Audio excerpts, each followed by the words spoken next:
last October, I was looking at some comparables for a townhouse that was selling for $285, and it's now selling, the same townhouse is selling for $355. But I mean, February of 2024, a light switch was just turned on. I think it was the confidence in the lowering of interest rates and so forth. Welcome back to Beyond the Keys podcast. I'm here with my brother Greg. We're going to give you a little bit of a market update on what's been happening in Saskatoon over a little bit. I know I've been away for a couple of weeks, Greg. Do you want to give a couple stats to let us know what's going on out there? Yeah, so November was a really busy month, actually. We had 380 sales, and we're currently only sitting at 522 active properties. So that for a buyer is very discouraging. We usually see the market slowing down in December and January, so we'll probably see an increase coming into maybe in February and leading into next year. But where we sit right now with the amount of inventory, I mean, we're 1.5 months of inventory, right? And so Agreed. That makes it a massive seller's market. I haven't seen those numbers since 2007 when I started. Yeah. Yeah. Yeah, it's and I don't think they're going to improve, right? We have a lot of people moving to. It's estimated that I think we keep on saying this is 12,000 people moving here in the next year, right? So just looking at those numbers, I mean, 134, I guess, of the stuff that's on the market right now is conditionally sold. So we're still seeing it pretty active, even being in December. Right. I do think that just with the lack of inventory out there is that obviously typically we do see a little bit of a slowdown when the cold winter months in Saskatchewan kind of hit, right? But with the lack of inventory out there is that we will see the buyers are constantly looking. They're not going to be able to stop over the holidays just in case that right property comes up. Yes, by saying that is that there will be less homes that come to the market, right? You're probably going to be competing with a little bit less amount of buyers out there just because of maybe vacations, maybe family outings, those kind of things. So it is still a good time to, especially if you're looking at, purchasing a property, it's probably still a good time to be keeping it top of mind.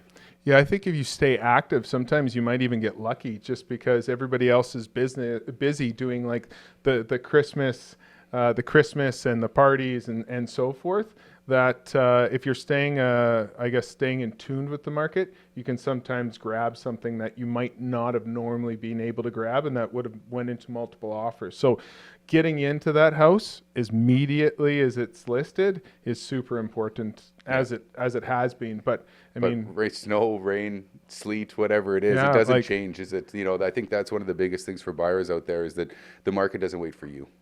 And, it's a prime example. Yeah. No, I believe so. I mean, on the higher end side of it, we see a lot of people usually going away at the end of November into early December, and then maybe the snowbirds going away. So, I mean, that market slowed down a little bit. But, I mean, we listed one the other day, and it was conditionally sold above list price that same night, right? We had 11 showings and so forth. So it's still active, and those properties are still selling and for top dollar. For sure. The activity won't stop. It's not like a typical year. Ever since over the last 3 years, it's been the same kind of situation, right? Unless we have probably over 1,500 listings at this time of the year, it's probably not going to change a whole lot either. No, right? I don't think so too. A lot of people keep on asking us, it's like, when's the best time to sell? And I mean, it's interesting because when you go to do an evaluation, you'll give somebody the price, but it does take months to get that property ready for sale, right? For sure. And if you want to maximize that return on your property and get the best value, you have to put in that time. And so Christmas can be a hard time to be able to do that because you have all the Christmas stuff up and the rest of it. But sometimes getting an evaluation this time of year so you know where you're sitting and a game plan with our staging consultant, it helps you lead into then the following year, right? This will be coming out in January. So at the same time, it's like when you're looking at January, you've just kind of cleaned up all your stuff for Christmas. Now's the time to be able to do that, even if you're looking to sell in spring, because it does take some time. For sure. There's always touch-ups. Homes are never really done until they're ready to be sold. Right. So is that I do find that a lot of people forget that, it's just like planning for a renovation or pre-ordering cabinets, those kind of things. All these prep work needs to be done for you to get that top dollar value and be ready for for the market. Now, keep in mind is a lot of our people are also having to buy before we actually sell. So you don't know when that perfect house is coming around the corner. So for a lot of people, when they say, well, once I find it, then I'll start, getting the house ready. It's like, you're already pretty late, and you're risking more of your deposit when you're starting to do those kind of things, because most people still need to sell before they can actually buy. Yeah, I just had a conversation with some clients. They said, okay, so we're waiting to buy. We just had Amy and her team, Abby went through, did the stage and consult. They said, what's the game plan now? And I said, well, let's get the property ready, because we like to take pictures in season, but let's pull the PID, the Sask Energy gas line. Let's get all the things done that we need to so that we're ready. So we create that plan, right? And then it's easy. We can have a property listed within a week once they buy that property, right? So, but we need to do that work now to be able to set them up for the success in the future, because because sometimes people take 2 to 3 months to get their properties ready, right? It takes time. So you got families, you got 4 hockey games a night. It's like, it takes time for people to be able to get those things in order, and especially if you're doing, updates when it comes down to painting and the disturbances that can have in your lifestyle, is that people need to plan ahead. Like, prime example, I have some clients that are going away over the holidays, and Lonnie's going in and painting the whole house. He's doing cabinetry, doing everything. He's ready Lonnie's to go. our painter, just so you know. Hence the painting. But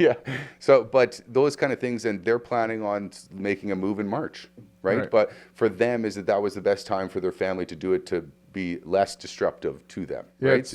It's interesting. I sometimes have now people reaching out 6 months before or a year before, just because they've lived in their house for 30 years, 40 years. And it takes a long time to be going through all that stuff, right?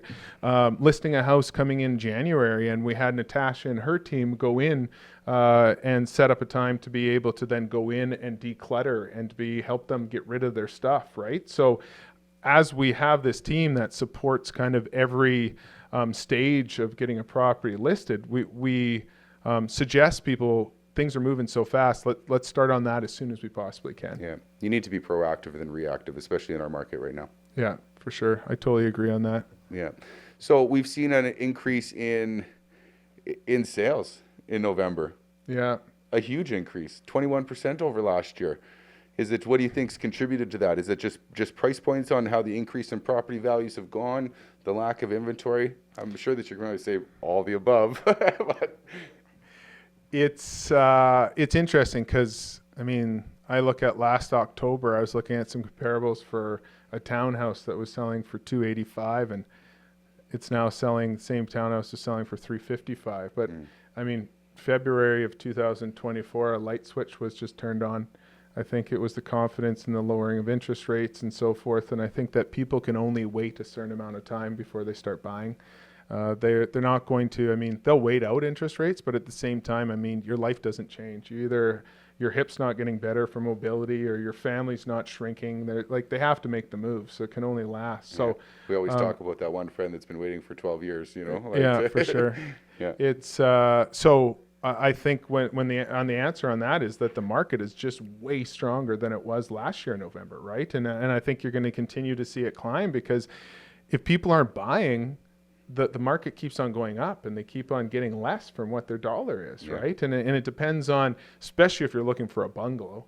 You don't have a lot of time to be able to buy a bungalow, because all those new developments keep on going up in price, and even the ones that need to be fully renovated, right? It's just a supply and demand problem, and the larger the two-story is with the more renovations, the more they're going to see an increase in those on the market. But those just take a lot to improve and you mean to, the and dated, to renovate. Something that's an older two-story. Something older dated. I think anything above that 2,300 square foot that comes on in the next couple of years, unless they're priced kind of lower per square footage, they're just going to sit there, because they're going to cost so much to be able to, put improvements in. If you're looking at windows, furnace, shingles, siding, and then that's not even talking about all the cosmetic changes that somebody wants to do, and taking out those old oak cabinets that we kind of were laughing about earlier when we were shooting the renovation episode, right? So I think that's going to make a big factor. Yeah, well, and the big difference there is just the cost of the renovations. Is that most people have this idea that that's going to be $200,000 renovation, and realistically, at those square footages, you're probably looking at probably 4 to 5, especially if you're doing exterior stuff on it, and that might not even be going that high end. And then you also don't even get the return on some of that stuff. That's the hard thing, right? Like someone phoned me and said, if I do windows and I do my exterior, what's my return going to be? And I was like, I can't give you an exact number, but like 40 to 60 cents on the dollar. Like if you're going to renovate your kitchen, you're going to probably, whatever you put in, you're going to double that investment back, because that's the biggest selling feature in a property. And then next is bathrooms and so forth. But paint is probably your best investment actually for the return. But staging, you know, those kind of things, is that making people feel at home rather than actually doing the big renovation. Is that and that's the thing, is that like when we talk about that 2 to 3 months or 1 to 3 months in preparation, sometimes it's doing all those kind of things so we can actually, you know, showcase it to the 80% of buyers out there that are looking for that style of home. Yeah, like I mean, I was just talking to another realtor that's a friend of ours, and we were talking about a property that we had just listed, and we had the cabinets painted, we had flooring kind of replaced on the second floor, we did all these other things, but then we also staged the property. So it looked like it was a totally different property and lived in. And he said the staging, everything else was good, but he said that the staging kind of set it apart from other listings that was on the market, because when you're putting furniture into a property that's modern and tasteful, yeah, and for sure, and and trendy, like it makes a big difference to how that property shows in pictures, and then also what it looks like when you get there, right? So first impressions are everything. So I know this will be airing kind of start of January. Do you think that this year is just going to, you know, just skyrocket, or what's your feelings? Like, obviously lack of inventory, we've got interest rates that are going down. You know, we have lots of people moving to Saskatchewan, immigrants, other people coming off the farm. Is that we're seeing even people from larger centers move here because of the cost price point. You know, like, to me, everything indicates that we're going to see a pretty strong market and probably an increase in property values very quickly. Would you say the same? I agree on all the above. What do I think is going to happen? I mean, but the first thing that comes to mind is preparation, understanding the market on the buying side and being ready to buy, and having all your stuff prepared is a big thing. And then also having your property ready to list. I think those are things that are going to set you above where everybody else is. But I do think that the market will continue to rise. How much? I guess it just depends on what a buyer is willing to pay for things. And what part of the market as well, too. We almost saw a 30% increase in property values in townhouses last year. Yeah, which is pretty wild. And I think condos will be the next one that sees that increase, because we don't see a lot of new condos coming to market. Right. And that hasn't topped out to where they originally sold for. I'm looking at just specific condo buildings, and I'm just like, they just haven't made that price to raise to that, right? They've rebounded, but I still think they have a certain amount still left to go. But that when everybody's building, when all the builders are building all rental properties, that's where the condo market is getting built out, is into rentals. Right. It's not into for sale. So that could be something that they start pre-selling stuff in a year or two to be able to then build after the fact, right? But if I had to put a number on it, I forecasted a 10% growth from, I think it was September to the spring of next year, and I think we've seen a 5% growth. You're pretty good, Greg.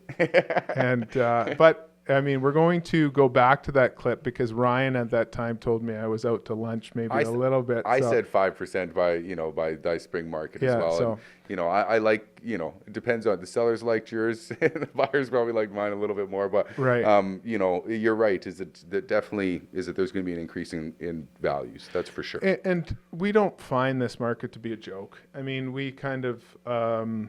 like when we're laughing, we enjoy working with each other and the rest of it. I mean, it's hard on a lot of people. It's stressful on the selling side. It's stressful on the buying side. Our job is to try to educate people and take that stress out of the process on the buying or the selling side. And so, I mean, there's a lot of the market increase is making it hard for first-time home buyers and anybody to get into the market, right? For sure. And so we feel the frustration with our buyers. And it's not a joking matter. So I mean, sometimes as we're laughing here, it's not that we're like, we know where people are at because we're connected to them on a constant basis, right? But we're here to help our clients and to support them. And in 2025, I think with as we're growing our team and as we're bringing on more people to support us on the back end of Bamford and Co., I think that we'll be able to then set our clients above and help them succeed in 2025. And I think that's our goal. So. That's well said. Is that, we might joke around it a little bit, but that's kind of who we Just are us, and just yeah. having fun, right? But it is true is that property values they're going to be on the rise, and how much it is, it does affect people in a lot of different ways, right? So Yeah. I completely agree with you. Well, do you have anything else that you'd like to add in on our podcast? No, I think that's everything. I want to wish everybody that's tuned in Happy New Year, and we wish you health and happiness in 2025. We thank you for tuning in to Beyond the Keys podcast. It's new to us within the last, I guess, 4 months that we've been doing this podcast, and we've had a lot of fun with it. We find that bringing all these professionals in and giving their insight hopefully adds value to you and maybe your friends and family. If you can share this with them, we'd be thankful. With this growing and kind of learning about more of what we're trying to do for the community, we're looking at giving different advice, right? And so then we're looking at changing this into maybe deeper thought into the community and lifestyle aspects and so forth. And so we're changing our podcast name to be Beyond the Keys. And so that will be something that will continue to grow out and be able to do. And but if anybody has any more insight into where you want us to add to or highlight, we'd be happy to have those discussions or even to have you on to our podcast. And we just thank you for following along. You can find us on all of our socials, Instagram, Facebook, LinkedIn. Those are strong. We're now on Spotify, YouTube, Apple, iTunes. We're kind of hitting the gambit now. And so we're excited about Beyond the Keys because we want to give more insight than just what's happening with that transaction in real estate. So for sure. And stay tuned. Is that with Bamford & Co., we got some extremely exciting news that's coming for 2025. Is that there's lots of great things happening, and we just want to make sure that you're present and watching. Is that we got some really exciting things here. So.